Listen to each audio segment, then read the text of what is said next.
Pencarian yang dilakukan tim SAR gabungan selama 3 hari akhirnya membuahkan hasil. Korban atas nama Salam, usia 35 tahun, ditemukan meninggal di Teluk Kendari.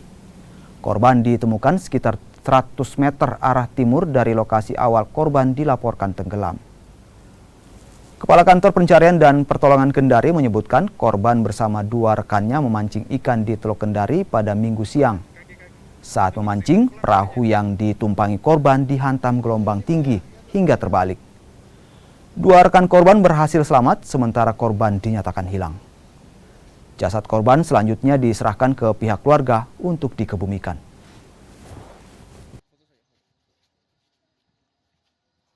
Ya, perkembangan terakhir operasi SAR terhadap kecelakaan kapal yaitu longboat yang mengalami tenggelam di perairan Teluk Kendari.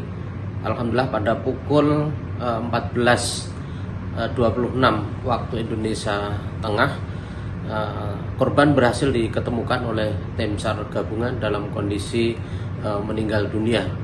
Untuk selanjutnya korban dievakuasi ke rumah duka dan diserah terimakan kepada keluarga